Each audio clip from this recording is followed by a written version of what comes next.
दोस्तों, जब भी हिमाचल के पहाड़ों या फिर खूबसूरत वादियों की बात की जाती है तो कालका शिमला रेलवे लाइन को सबसे पहले याद किया जाता है। वैसे भी शिमला को पहाड़ों की रानी के नाम से भी जाना जाता है। इसीलिए यहाँ के रेलवे ट्रैक से होकर गुजरने पर हरे भरे जंगल और नदियों के नज़ारे देखने लायक होते हैं। हालांकि ये जगह जितनी खूबसूरत नज़र आती है, उतनी ही दिलचस्प इस जगह से जुड़ी कहानियां भी हैं। दरअसल कालका से शिमला तक जाने वाली जो रेलवे लाइन है वो करीब 96 किलोमीटर लंबी है। इस रेलवे ट्रैक पर ट्रेनें करीब 800 से ज्यादा पुलों से होकर गुजरती हैं।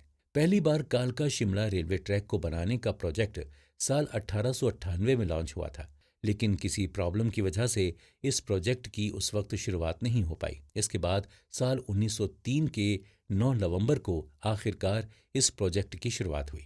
शिमला की इस ट्रेन लाइन से गुजरते वक्त इस रास्ते में सिर्फ पुल ही नहीं बल्कि कई सारी टनल्स भी आती हैं। इनमें से सबसे बड़ी टनल धर्मपुर यानी कसौली में बनी हुई है। जब इस पुल को बनाने के काम की शुरुआत हुई थी तब इस पुल के इंजीनियर एच.एस. हैरिंगटन थे। इस पुल के अलावा इस ट्रैक पर करीब 103 टनल्स और भी हैं, लेकिन इस रेलवे लाइन के सबसे बड़े टनल का नाम बड़ौग है। इस टनल का नाम बड़ौग उस समय के चीफ इंजीनियर बड़ौग के नाम पर पड़ा था। असल में कालका शिमला रेलवे ट्रैक बिछाते वक्त वहां की पहाड़ियों को जोड़ने के लिए दो सुरंगों के किनारों को जोड़ा जाना था, इसलिए ऐसा करने में वहां काफी प्रॉब्लम्स आ रही थी। ऐसे में कर्नल बड़ौग ने इस सुरंग का इंस्पेक्शन किया और काफी जांच पड़ताल के बाद उन्होंने वहां की पहाड़ियों के दो किनारों पर मार्क लगाए और काम करने वाले मजदूरों को दोनों किनारों से सुरंग खोदने का ऑर्डर दे दिया। कर्नल बड़ौग के अंदाजे के मुताबिक खुदाई करते समय ये दोनों सुरंगें बीच में आकर मिल जानी चाहिए थी, लेकिन आखिर में उनका गैस गलत बैठा और वो सुरंगें आपस में कहीं नहीं मिली। इसीलिए कर्नल बड़ौक को इतनी बड़ी गलती को देखते हुए ब्रिटिश सरकार ने उन्हें माफ न करने का फैसला किया और उन्हें बहुत बुरा भला कहा। साथ ही ब्रिटिश सरकार ने कर्नल बड़ौक पर सरकार के पैसे की बर्बादी करने पर 1 रुपए का फाइन भी लगा दिया, जिसका नतीजा ये हुआ कि सबके सामने ऐसे शर्मिंदा होने के बाद कर्नल बड़ौक के सेल्फ रिस्पेक्ट को ठेस पहुंची और उन्होंने सुसाइड कर दिया। उस समय जिस जगह पर कर्नल बड़ौग ने अपनी जान ली थी उस सुरंग को टनल 33 के नाम से जाना जाता था और आगे चलकर इसी टनल का नाम कर्नल बड़ौग के नाम पर रखा गया। दोस्तों, कालका शिमला रेलवे लाइन को United Nations Educational, Scientific and Cultural Organization यानी यूनेस्को ने साल 2008 में वर्ल्ड हेरिटेज साइट यानी कि एक हिस्टोरिकल जगह की लिस्ट में जोड़ा है।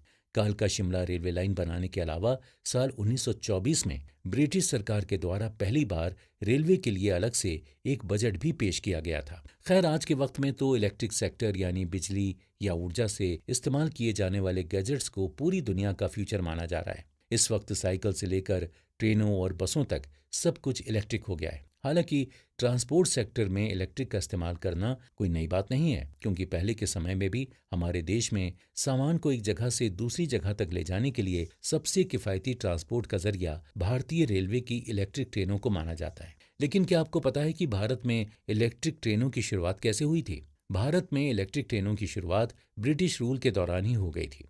सबसे पहली इलेक्ट्रिक ट्रेन 3 फरवरी 1925 को बॉम्बे वीटी और कुर्ला हार्बर के बीच चली थी। दोस्तों, बॉम्बे वीटी को छत्रपति शिवाजी महाराज टर्मिनस के नाम से भी जाना जाता था और इस दिन को आज भी भारतीय रेलवे के इतिहास में एक बड़ी कामयाबी के रूप में देखा जाता है।